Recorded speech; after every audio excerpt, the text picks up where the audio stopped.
Going live. Okay, we're live. Hi, this is William Ramsey. Welcome to William Ramsey Investigates. On tonight's show, I have a very special guest, somebody I talked to last month on a different book. Tonight, we're going to talk about a book he published in 2013. Title of that book is Black Caesar, The Rise and Disappearance of Frank Matthews, Kingpin, by Ron Chepesiuk. And I talked to Ron last month with Jesus Ruiz and Al, and the title of that book is The Real Mr. Big, How a Colombian Refugee Became the United Kingdom's Most Notorious Cocaine Kingpin. And that was published April 2021. The interview was June 16th. But Mr. Chepesiuk is a very prolific author, and some of his books are the following: Superfly, The True Untold Story of Frank Lucas, American Gangster. Also Drug Lords, The Rise and Fall of the Cali Cartel. And Sergeant Smack, The Legendary Lives and Times of Ike Atkinson, Kingpin, and his band of brothers. Also The Traffic Counties, Godfathers from Tampa, Florida, The Mafia, the CIA, and the JFK Assassination. Also Robin Hood of the Hood, The Life and Times of Teddy Rowe, Policy King, and Gangsters of Harlem, the gritty underworld of New York City's most famous neighborhood. Mr. Chepesiuk is also a two-time Fulbright scholar to Bangladesh and Indonesia, and a consultant to the History Channel's Gangland TV series. He's also an executive producer of the popular radio show Crime Beat, which can be found at www.artistfirst.com/Crime Beat. And Black Caesar was a 2013 USA Best Book Award winner in the true crime nonfiction category. So I'm delighted to have Mr. Chepesiuk back. Ron, are you there? Yes, thank you. Awesome. Well, thanks for agreeing to the interview. For people who may not have heard of your background or anything, can you talk about what led you to write this very interesting book, which I just finished today, Black Caesar, The Rise and Disappearance of Frank Matthews, Kingpin? Yes, about 2012 or so, 2011, 2012, I had finished a book called Gangsters of Harlem.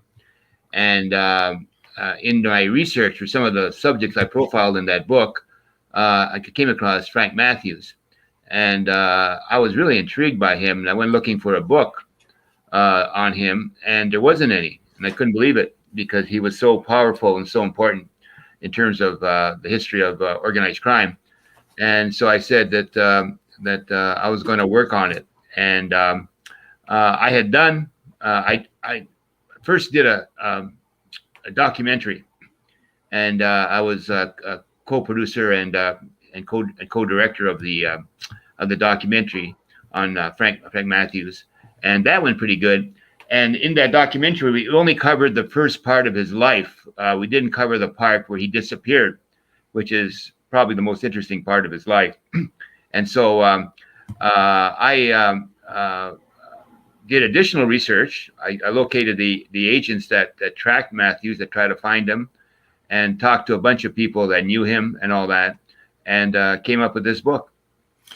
And I mean, he's kind of an interesting character. He wasn't from New York. You really start the book in the South. Can you talk about where he came from and his unique kind of background in Durham? Yeah, he was a Southern boy. He was born in 1944, February 13th, and he grew up in Durham, a very cosmopolitan city for the South at the time. It had a thriving black community. Wall Street, it was called the Black Wall Street. And Matthews grew up. He wasn't poor, but he wasn't rich. And he seemed to get into trouble when he was young. And he was a born leader.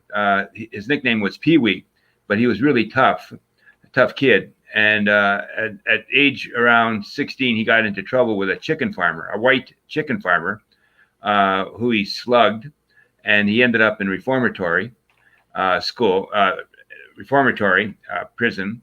And after that, he came out and he decided that he was going to leave, that there was really no opportunity in Durham. And he was always quite ambitious. And so he went north, and he went to Philadelphia for about a year, and then ended up in New York City. And he started off as like a barber as well. But can you talk about his real beginnings? He went to barber school. I met one guy that knew him, that had gone to barber school with him. So I confirmed that. And when he went to New York, he worked as a barber. But he also ran the numbers. And he ran the numbers for a really big legendary numbers king, a guy named Spanish Raymond Marquez, and they developed a nice bond. And Matthews was always looking for something bigger in his life, and he saw the rise of the heroin trade and how much money was being made in that, and he really thought that he could break in and do well in that, and that's where Spanish Raymond helped him. And so he was starting to get contacts right from the beginning, right? It seemed like he was really trying to network. Yeah, he was very charismatic. People liked him. Everybody that I talked to really didn't have a bad thing to say about him on that. And he just had this personality that really attracted people to him and made him a born leader. And so he was coming up. I mean, I think you wrote in your book there was 1 million heroin users in the NYC at that time. So there's a very fertile ground to kind of sell stuff.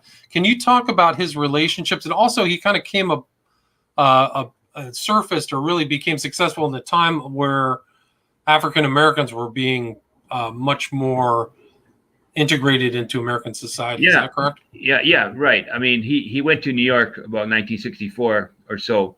And it was a time of a great change. The civil rights were changing, but also the drug trade was changing too.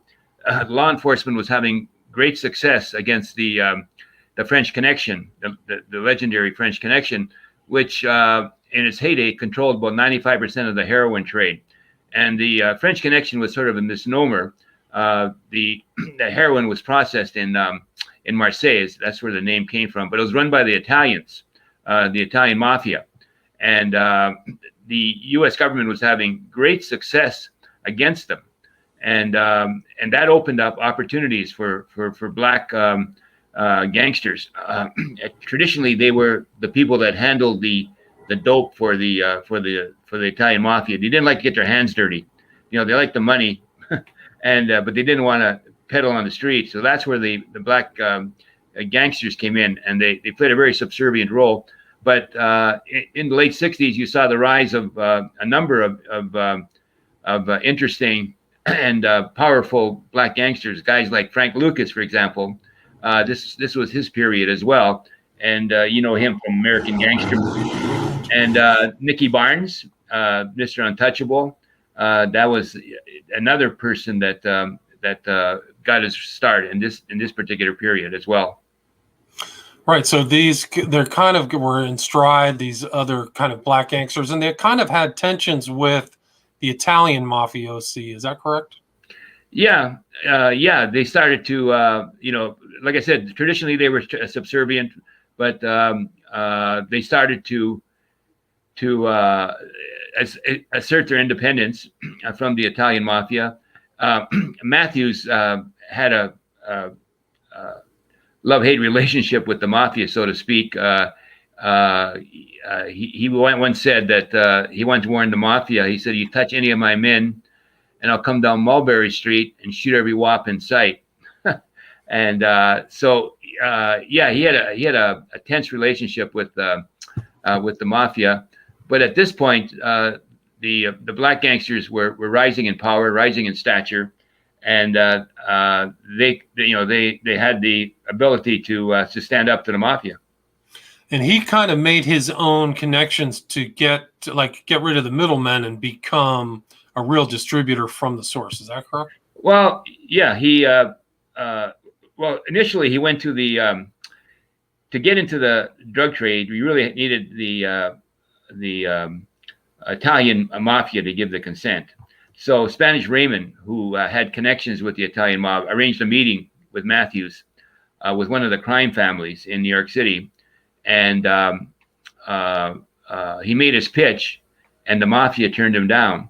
It really ticked him off, but he thought traditionally there was nothing you can do about it. But he also made a friend called Rolando Gonzalez, who was a Cuban, a really big drug trafficker at the time, and Gonzalez got into trouble with the law, and he fled to Venezuela, for safety. And before he left, he gave Matthews a couple of kilos of heroin, And from that was Matthews' first sale. And he made enough money to get established in the drug trade. And he also had a connection in Venezuela as well, Rolando Gonzalez. And he mined that relationship to develop probably the first big international network relating to the heroin trade in history. And they were, I think you said they were like attached to the Corsicans. So the heroin came from Turkey. Yeah, great. The Corsicans, who were the power behind the French Connection, but they're also under pressure too from law enforcement, and a lot of them fled to Venezuela, and Venezuela became an outpost for the Corsican mafia, and they had the connection to the heroin through the French Connection, and Matthews was able to mine that and make millions of dollars off that connection. And he really wasn't that active for a very long period of time, right? How do you mean active? I mean, well, I think that he really started selling drugs, what, 68 or 67? Yeah, his lifespan really for the drug trade was about 68 to 72. Right. I mean, it was like meteoric. And remember, when he fled the law, he was only 29 years old. Wow. Yeah. So, I mean, that adds to his legend. You know, he's really a kid. He was only 29 years old, and he was the biggest heroin dealer in America at the time.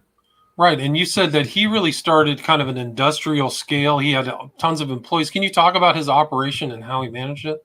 Yeah, he was very methodic. One of the law enforcement officers that chased him said he could have been a CEO of any major corporation in America if he applied his skills to legal activities and all that. And he developed a franchise system very methodically. He went from one city to the next. And before you know it, he had 21 states under his control, which is unheard of because most of the drug traffickers, especially the black ones, mainly operate out of their neighborhood. You know, they were like, you know, in Queens, in Harlem, etc. And so he developed his network, and before you know it, he was, you know, the biggest drug trafficker on the East Coast. And so he kind of liked that. I mean, this is a young guy, 23, 24, 25, very young. He kind of lived a flashy, he really became the Kingpin, just like you titled him, right? Yeah. He liked the good life. He liked a woman. He had a lot of girlfriends. Interestingly, he was married to Barbara Hinton, which was a very strange relationship. And he had 3 kids by her. And I interviewed the tutor for his kids. He hired a tutor when he went out to New Jersey, and the tutor liked Matthews, and he said the kids were really well behaved, and he said that they were studying, and he was a very normal guy. He said he couldn't believe it when he found out after Matthews fled that he was working for a big drug dealer. Right, and he had like shell corporations, right? So he had kind of a cover of different operations. Supposedly that was yeah. He bought a lot of land. The prosecutor, William Callahan, the guy that prosecuted Matthews, said that he bought a lot of land near Atlanta, and this land eventually became important because it became a large part of the interstate system. On that, and he said that if Matthews would have survived law enforcement, he probably would be a billionaire today with that land. So yeah, he was very savvy. I mean, that's the whole thing. He's under the ground, but he seemed to be. And he went to Las Vegas, which is interesting. He was a big boxing fan, and he went to Las Vegas, but it wasn't just for boxing and a good time. He was also using Las Vegas. Law enforcement believes to launder his money. He'd go out there with big bags of cash, and he'd lose it, and he'd lose enormous amounts, $200,000. And you know, people are saying this guy is crazy. I mean, why is he losing that much money? But it was part of his laundering of his money that he made from the drug trade. And you said, I think that the casinos would skim like 10, 15, or 16%, and then give him the rest back. Right. And that's actually fairly well known. A lot of those casinos were started by mobsters in different parts of the country to launder money. Yeah, right. In fact, the Las Vegas was founded by the mob. Bugsy Siegel, was the guy that got everything started with that. Right. So that was, you call it in your book, the skim, right? So the Chicago, So you know a lot about that too. It's outside of the context of the book, but he liked Ali and Frazier, and there were other he seemed to be very friendly with other traffickers instead of fighting with them. Would you find that unusual among drug traffickers? Well, like I said, he was a born leader, and a lot of people looked up to him because of his position in the drug trade, and he disliked the Italian mafia a lot, and he wanted to circumvent the Italian mafia, break its grip on the drug trade, and he held 2 meetings of solely Black and Hispanic drug kingpins. He had 2 meetings, and what he tried to do was to organize their own cartel, and so that they would be powerful when they faced off against the Italian mafia. But they were too independent. He couldn't get them to agree on any kind of rules that could solidify their relationship, and so it never worked out on that sort of thing. But he was, like I said, a born leader, and people respected him a lot for that. And I think it was like there was kind of an interesting nexus in the book because Ali was friends with another kind of guy who was a politician but also a drug runner. Philadelphia. Major Coxon. Major Coxon, yeah, that's right. Out of Philadelphia, right, and Major Coxon was one of his main connections. Matthews on that. Matthews, right? So they were definitely networked, and he held that meeting. It seems like they were trying to do something like the mafia did, where they held their own. Like the council. The council they organized about 1933 with Lucky Luciano, and he organized the council. And it was mainly to keep them from infighting amongst themselves, and to make sure they don't get into each other's territory. And it would work. The council worked very well, for the mafia, and he thought that would work well. Something like that would work well for Black and minority gangsters. And so, it was very interesting. How did he you said he was low profile, but he came to the attention of the authorities, right? Yeah, it was really interesting. He was operating up until about 1969. I mean, he was going well, and he moved into this neighborhood in Brooklyn, and into this apartment building. And ironically, in this apartment building was a guy named Joe Kowalski, who happened to be a cop.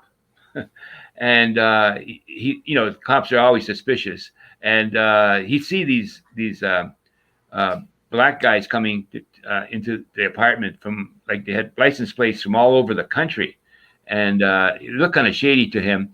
So he started taking the numbers of the license plates, and he went and checked them out back at the office and all that, and he found out that they were some of the biggest drug dealers in the country. They were coming to see Matthews to do business and all that. And he approached his superiors with that, and they couldn't believe it. They wouldn't believe that a Black guy could be that big. You know what I mean?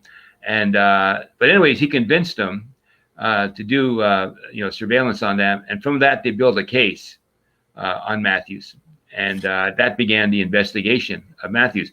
But what's interesting is, very early on, Matthews discovered that the cops are onto him, and he didn't care.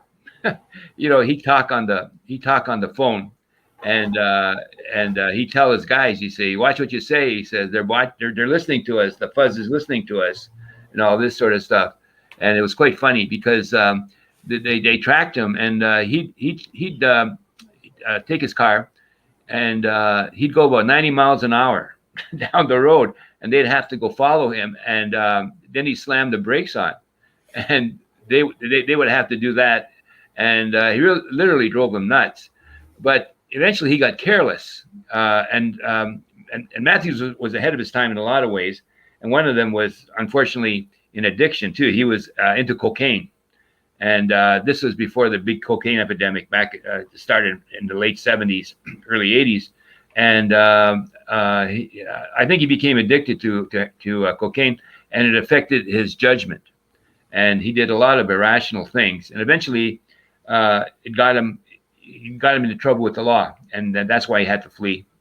So he ended up fleeing. One of the interesting aspects of the book was his entry into this area of Tote Hill. Can you talk about that and what was happening around there and why he went there? I was never able to figure out why he wanted to go to Tote Hill.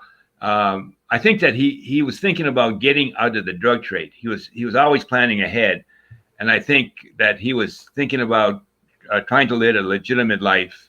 With you could tell that with his business investments, the way he treated his children. And so he went out and he left the apartment in Brooklyn and bought this house. It was a really nice, it was like $200,000 at the time. Of course, this was like the early 70s. And incredibly, across the street were living two of the biggest gangsters, the family of Three Fingers Brown and Paul Castellano, who eventually became leader of the Gambino crime family, and the guy that John Gotti knocked off to become leader of that.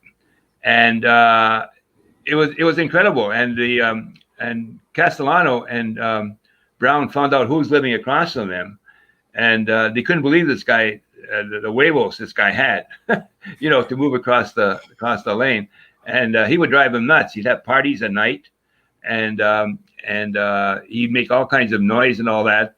And I visited the street, and it was really interesting because right across the street from them. And I find it hard to believe that it was just a coincidence that he bought the house.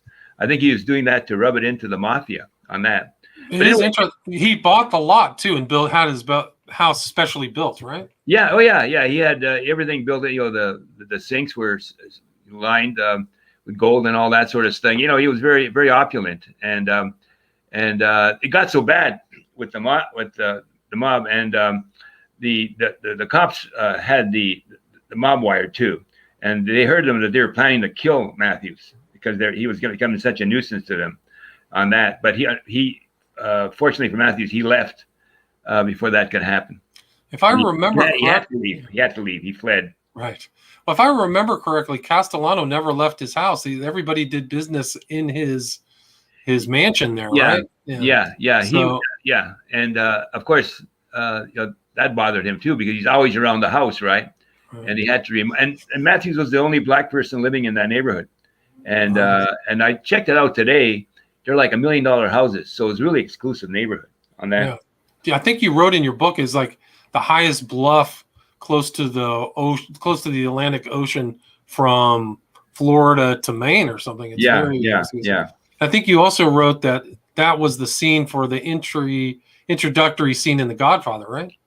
Yeah, I forgot about. Yeah, that's right. It had something to do with the Godfather film, right, as well. Yeah, I think they filmed that entry scene with the Godfather meeting people was done in Toad Hill in one of the mansions. And this is only maybe a year after Matthews fled.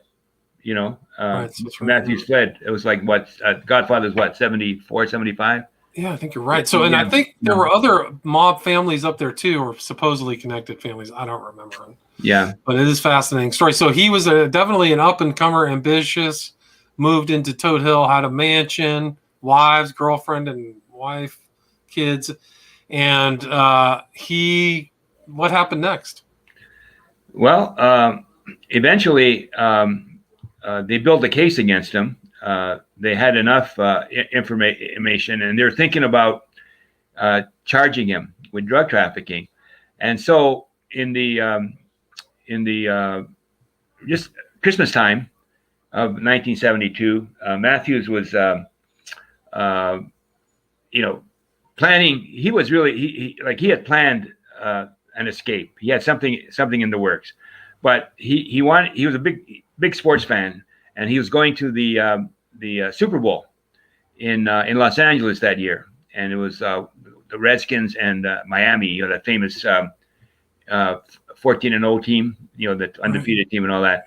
And so he went out to Las Vegas, and they were tracking him, and they were debating whether or not to arrest him. But they got nervous because they thought that maybe he was trying to flee, because they knew that he was putting money away.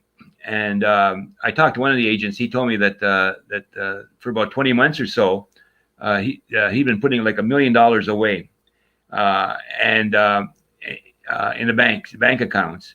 So 1 million a month for 20 months. 1 million, and about 20 months. So they figured out, $20 million.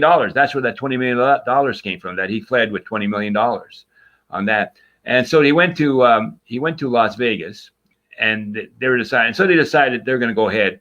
They arrested him. So they arrested him, and he was charged with a $5 million bond. It was the biggest bond in U.S. history. Incredible. And that brought Matthews to the attention of everybody, the press. Right. So his bail bond was $5 million. Yeah, $5 million. But he managed to get it down to 2.5 million, right? And he was extradited to New York. And so he went into bond again.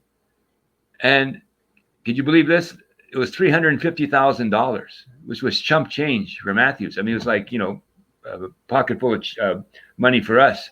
And the cops are outraged. And I asked one of the cops, I said, do you think there was any kind of corruption involved? And they said, no, we couldn't prove anything. And they just thought that the judge had a bad day. So anyways, Matthews was out for like 6 months. And he was getting his affairs together and everything. And he went to the court, and he went with his girlfriend, Brown, and they walked out of the courthouse, and that was it. He disappeared. He was on the run. It was July 2nd, 1973, and he's been on the run ever since. It's been watched 48 years. 48 years. I mean, and they were like trying to get him at like other Ali, Frazier fights, just trying to see where they could find him. I mean, first of all, it's still to this day, I think, the biggest DEA investigation in history. Not many people realize that. Number two, they put a reward on him, a reward of $20,000, which doesn't sound like much, and it wasn't much either, because I talked to the DEA guys, and they agreed it wasn't very much. But the only other guy they ever put it on was John Dillinger, and that was back in 1933. Then they had a task force of 6 cops that did nothing but try to track this guy, and so it was a investigation that just went on from year to year. And I talked to the four agents that were involved with it. There were 2 DEA guys, and then there were 2 marshals. After a year, the DEA transferred the case to the marshals, and then the marshals picked it up. But they really tried hard. I mean, they did everything. They went everywhere, and some of the stories were just crazy. They got a word from this girlfriend that she knew for sure Matthews was going to Houston, and they asked her why, and she said a heart transplant. And it didn't sound like making much sense, but Matthews had that. He had a palpitating heart too, which I found out from Callahan, and they found out later on that then. And he had cocaine. He was using cocaine, right? A lot. And so, it made sort of sense, but they had to check it out. They had to check out every rumor. And so they went out there, and they spent like 3 days out there in Houston at this big medical facility, and he never showed up. Right. Didn't you say there were sightings in Durham, and people were calling you to see what there were sightings in 50 countries. There were sightings in 50 countries. And the last time I talked with the DEA, was like about when the book came out, about 2014, and they're still getting sightings. They had a guy that came into Charlotte that resembled Matthews a lot, same age, same build, and they checked him out, and he wasn't Matthews. And he would have been, when you published the book originally, I think he was 68 at that time. Yeah, he's 77 today. So he'd be 77. Do you think he's still alive? No, I think he's dead. What do you think happened to him? Well, there's, if I knew, I'd be a rich man when I. Or you're But speculating? What do you speculate? I could speculate about it on that. Then, well, when he got a bunch of Corsicans arrested in Venezuela, and because he spoke on the wire, and he gave up this drug deal that was going down, and so that pissed off the Corsicans, and if he left the country, he'd be in trouble, and they might have killed him for revenge. He might have been killed for the money, right? He had all this money, and if he was out of the country, he was out of his hood, right? He was in very strange waters, and he'd be very susceptible to that. And then he had that cocaine problem, and he had a health. I know he had a health problem because when I was in Durham, I saw a bunch of his homeboys, guys that knew him and all that, and they were all sick, and they were like on their last legs and everything, and they're only this time was in their 60s on that. So I figured that Matthews, might have had the same fate. Just from rough living, is that it? Yeah, right. Rough living and drug problems on that. So I think that could be a possibility. And then of course, the CIA may have had something to do with it, because the case that they built, the prosecutors here, after Matthews fled, which involved his remaining gang, right, and plus the Venezuela connection. They had those people in Venezuela. The CIA came in and told prosecutor that he had to cut off the Venezuelan part of his investigation. And he said, why? He said, I got a strong case. And he said, because we said so. And the federal government, would rule in this case. And so he had to cut off the Venezuelan part.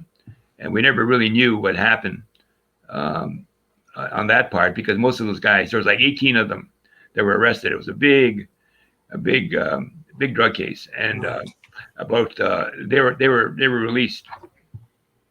Right, and I think the kind of money that was around was very substantial. I think that case you said it was 50 pounds of heroin with massive street value. I mean, you say he sold $100 million worth of drugs in 4 years or something like that, or was it more than that? Well, they estimated. There's no way of knowing. I hate those figures. They always say, he sold this much, and he, this much was transported and all that. It's an illegal trade, right? So it's hard to document. You can't really do it. You can just estimate, on that. And but 1 year they estimated that he made like $50 million, which doesn't seem like a lot today, comparatively speaking. But this was back in the early 70s, right? And he's fled with 20 million, and that's estimated to be about 90 million today in today's money. So you figure that, right? It'd be like maybe 200 million in a year, which is a lot of money. It's an incredible sum. And I think you said the IRS hit him with a tax bill for like $7 million. $7 million dollars on that. He claimed he only had like $250,000 in income, but it was millions, and they thought they were able to prove it, and so they hit him with a tax lien on that. And his operation, I think you said that in the book, like 40 or 50 people were just hired per day to wrap the heroin, right? Or just organize. Yeah. He had two processing labs. The OK Corral, he called one, which kind of cute, and then the Ponderosa. Of course, that's probably a takeoff on Bonanza, the real famous show back in the 60s on that. And he had Woman, and the movies where they have the naked girls, packing the cocaine and all that. That's what he had, and that's probably where it came from as well. I mean, the movie idea for it on that. And when they busted one lab, they found 10,000 glassine envelopes, which were used for packing the heroin, right? Little packs of them, and they're worth like $25 a piece. Wow. So you figure that. I mean, that was how much money he was handling on that. He's just handling tons of money. He had trouble laundering it, gave money away. Yeah. And he had. I talked to to one guy, and he owed Matthews like $40,000, and he'd have it in his trunk, and he was going to give it to Matthews, and every time you see Matthews, he'd mention it, and Matthews say, well, next time, and then finally, about the third or fourth time, he did this, and Matthews got really ticked off, and he said 40,000. He said, you keep it. And he walked away from the guy. $40,000. You say, you keep it. Right. No, it's incredible. Yeah. And didn't you say that this book got optioned as a screenplay or a film? It's been optioned for film production, right? Gotcha. What year was that optioned? Do you know, or do you recollect? About 4 years ago. And so they're still kind of working on it. Yeah, we're moving. We're moving along. It's I probably hope to have something announced by the end of the year on this. Oh, great! Oh, congratulations! This will make an excellent movie. Yeah. It's I mean, you got a movie on Bumpy Johnson. You got a movie on Frank Lucas. They're making a movie on Nicky Barnes, and you have the guy. I call him the Al Capone of black organized crime, right? And you have nothing on him. So it's about time. And the stories you can see is one of the most fascinating stories. Very much, yeah. I mean, that somebody got out and got away. Usually, you just hear of them getting busted and thrown in jail. I can count the number of guys that got away with it on one hand, and they weren't nearly as big as Frank Matthews. So if he got away with it, but the irony is that if he came back today, or he just showed up in a police station, said, "Here I am," I don't think they can do anything to him. First of all, the records of the case that when they tried all of his subordinates in '75, I tried to find them. They were gone. They disappeared, and there's no records. And this guy came back, he'd be an unbelievable folk hero, and it would be really hard. And there's witnesses are all dead, and all that sort of stuff. And I don't think the authorities would have the stomach, to bring him. Do it right. And his girlfriend, Cheryl Hinton, Cheryl Brown. If she walked in to a police station, they just say, "Well, we want to talk to you, but you can go home." They have nothing on her. You know what I mean? And so the fact that she disappeared, and that's what makes this case so fascinating. Not only he disappeared, but the woman who it is believed he fled with also disappeared.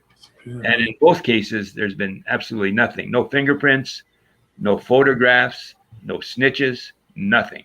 Nothing. It's incredible. It really is. That just somebody turns himself back in, or they mix up. You talked about Whitey Bulger, right? Yeah, well, the Bulger, we knew Bulger was around because he was going back to Boston. People saw him, and they have a picture of him in 1998 in Europe. So they knew the guy was alive. And Hoffa is the other famous case, right? There's always talking about Hoffa, the disappearance. They know what happened to him. The mafia knocked him off. And but Matthews, no one's got a clue. And I remember sitting in the office of one of the marshals, Bill Pizzi, and he confided in me. He said, I remember sitting there with these boxes of stuff. He said I had boxes and boxes.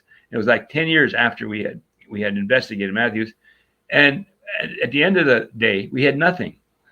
We had absolutely nothing. You know what I mean? There was absolutely nothing solid that you could break. And none of his homeboys talked either. Nobody would talk. One of the marshals that took over the case, this is like 25 years later, thought she'd go back to the original gang and interview them, the ones that were alive, and none of them would talk. This was like years later. None of them had anything to offer her on that, which is just amazing. It's really an incredible story. I really like to read this. I really love to read the book, in which I finished. And it's great to talk with you again. Where's the best place for people to buy the book? Well, they could go to Amazon, of course, would probably be the best book. They could order to their bookstore. Barnes & Noble is another possibility. And it's doing quite well. It's still selling quite well. Still selling. That's great. Congrats. Yeah, and we hope once the film comes out that it's gonna really take off. Yeah, and where's the best place? Do you have social media? If people want to reach out to you, how can they contact you? Yeah, no, they can try me on Facebook. They can connect to me. Mention that I was on this show because I get a lot of them, and there's a lot of bogus ones, as you know. I'm trying to make connections and all that. So and I'll connect. And I got a website, ronchepesiuk.com, and I got my radio show too. So, Right. you can tune in to listen. It's Crime Beat, right? So Yeah, it's Crime Crime Beat, Beat, right. www.artistfirst/Crime Beat. And your Yeah, last with name is HDM at the end, period, HDM. HM. Okay, sorry. Okay. And then your last name is spelled Chepesiuk. Right. And the title of the book, again, was Black Caesar, The Rise and Disappearance of Frank Matthews, Kingpin, published 2013. Ron Chepesiuk, thank you so much. Thank you All right. for having me on. All right, yeah.